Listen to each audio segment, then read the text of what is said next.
Olá pessoal, tudo bem?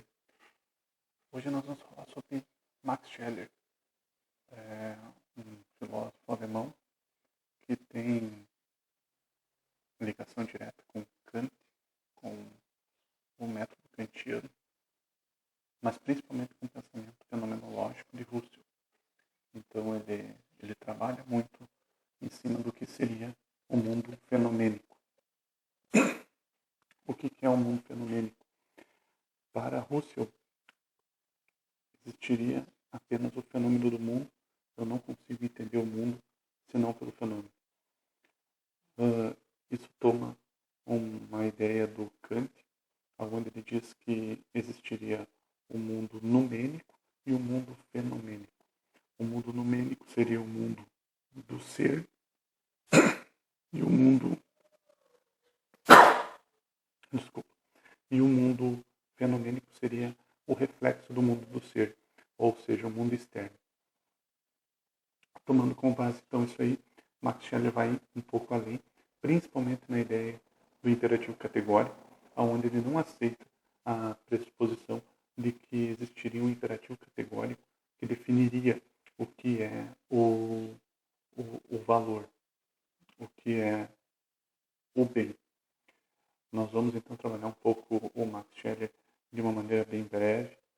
Depois eu vou botar na descrição onde eu me baseei para fazer essa aula, e vocês podem dar uma lida e daí a gente aprofunda um pouquinho mais sobre esse pensador. Vamos lá então. Então começamos por Max Scheler. A distinção entre bens e valores. Então ele vai, anotem isso no caderno de vocês, vai ser importante até para a gente poder entender um pouco essa distinção que ele faz sobre os bens, o que é um bem e o que é um valor. Então Max Scheler, ele nasce em 1875 e ele morre em 1928. Ele é um filósofo alemão que torna-se adversário da concepção ética kantiana, ou seja, da ideia de um imperativo que baseia-se no dever. Para Scheler, o imperativo kantiano é arbitrário. Se eu posso escolher minhas regras, não existe uma base moral universal. Posso definir um imperativo egoísta, e isso torna minhas escolhas moralmente boas. Claro, forçando muito a barra, a gente vai imaginar que seria isso. Mas Max Scheler ele percebe essa fragilidade do pensamento de Kant. Se o imperativo categórico ele está preso apenas a uma ideia de dever, por que eu devo seguir? Por que eu devo buscar esse dever? Eu posso aceitar não fazer o dever. É essa a fragilidade do pensamento do imperativo categórico. Não precisaria existir um imperativo. O imperativo é uma ordem, mas é uma ordem dada pela racionalidade e eu posso fazer ou não fazer. O Scheler ele vai perceber que se eu for criado de maneira má, vamos imaginar, eu posso ser criado de uma maneira de que qualquer coisa que eu buscar pela violência, eu possa, isso é moralmente bom. Se eu for criado dessa forma, então não existiria maldade quando eu uso da violência para minhas escolhas. Então esse problema do imperativo categórico é um problema kantiano da qual Scheler tenta buscar. Mas então o fundamento não é mais a racionalidade, vai ser o que o fundamento? Então eu peguei isso da História da Filosofia, no volume 6. Para Scheler, porém, não é o dever que constitui o conceito fundamental da ética, e sim o valor. Que valor é esse? O valor financeiro, o valor do dinheiro? Então, se eu pegar o computador tem um valor intrínseco a ele? Não. Kant não distinguiu os bens dos valores. Os bens são coisas que têm valor. Mas eu comprei esse computador por um valor em dinheiro. Não é esse valor que nós estamos falando agora. Os valores, por seu turno, são essências do sentido husserliano, isto é, são aquelas qualidades pelas quais são bens as coisas boas. Um exemplo, então, que está dentro desse texto: uma máquina é um bem, o seu valor é utilidade.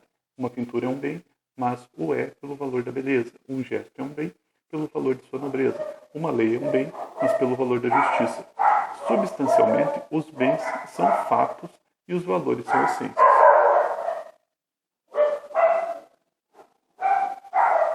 Então, se eu imaginar, o valor de um computador não está no seu valor financeiro, mas sim em que uso eu faço desse computador. Se eu fizer uso do computador apenas para passar tempo, ele vai ter um valor pequeno, enquanto se eu usar para produção de conhecimento, então eu estou usando para estudar, ele já vai ter um valor grande. Essa é a diferença. O valor vai ser a base do pensamento ético de Scheller. Mas, então, o valor que eu dou aos bens que me rodeiam, ao mundo fenomênico que está à minha volta, se existe um valor em minhas atitudes que é um bem, como posso descobrir que é um bem? Para Scheller, devemos usar uma intuição emocional. Isso aqui é muito complicado. Essa intuição emocional, segundo Scheller, existiria duas formas de entender o mundo. Uma forma racional e uma forma emocional. A emoção seria algo além do racional. Seria um sentimento que estaria separado da razão. Então, assim como nós temos os sentidos humanos, só que nós temos o sentido da visão e o sentido da audição. Nós não vemos sons, assim como nós não escutamos cores. Então, essa seria a ideia. A razão seria o olho, a visão, enquanto que a emoção seria o ouvido, o escutar. Uma forma de entender o mundo partindo de nossas emoções e sentimentos. Mas qual a diferença da intuição emocional para a razão intelectual de Kant? O fundamento. Então, o fundamento principal de Scheller, que ele coloca como sendo um cosmos de valores. Então, existiria um cosmos de valores, não vou dizer pré-estabelecidos, mas que são organizados antes da nossa própria vivência. E ele vai definir isso como sendo algo próximo a Deus, um Deus espinosiano. Então seria um Deus, mas não um Deus imanente nas coisas, é um Deus pessoa, mas é um Deus religioso. Ele vai dizer que a religião é um aspecto da intuição emocional.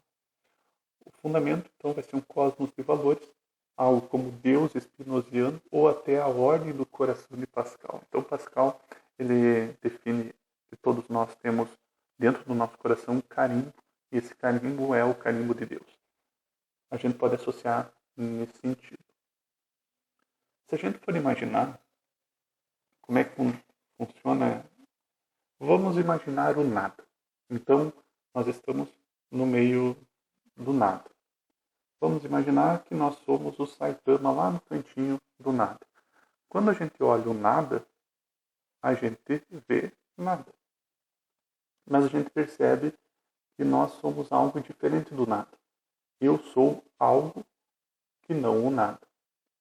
Então, quando eu percebo que eu sou algo diferente, o que me faz eu existir? A minha existência não consegue se espelhar no nada. Eu não posso ter vindo do nada, senão eu não seria uma coisa. Então, se eu sou algo, eu sou algo diferente do nada. E se eu sou algo, eu tenho que ter um espelho que me reflita. E esse espelho que me reflita vai ser a concepção de um Deus. Um Deus da qual eu também estou inserido e que também contribui, carimba no meu coração a sua existência. Então eu não estou no nada, eu estou em Deus. É uma coisa muito religiosa, se for pensar. Mas ele usa muito da racionalidade aqui. Ele morreu cedo, morreu um pouquinho depois de 50 anos. Ele estava colocando as suas ideias no papel e ele ia explicar melhor essa definição, essa compreensão de Deus. Mas ele coloca num livro Sociologia do Saber, se não me engano é o nome, ele vai dizer assim: nós somos criaturas de Deus. O homem só pode saber de Deus apenas em Deus, o Deus da religião e o Salvador da pessoa. Consequentemente, também é pessoa. Então, se eu quero entender algo, eu vou compreender esse algo como um reflexo de algo que sou. E esse reflexo de algo que sou também é Deus. Acho que ficou complexo. Mas nós estamos inseridos num mundo que também é algo, que também está inserindo em Deus. E esse Deus carimba as nossas valorizações, o nosso valor, a nossa visão de valor presente ao mundo. Fico por aqui, dá uma lida, qualquer coisa tem mais ideias ali na própria descrição da atividade.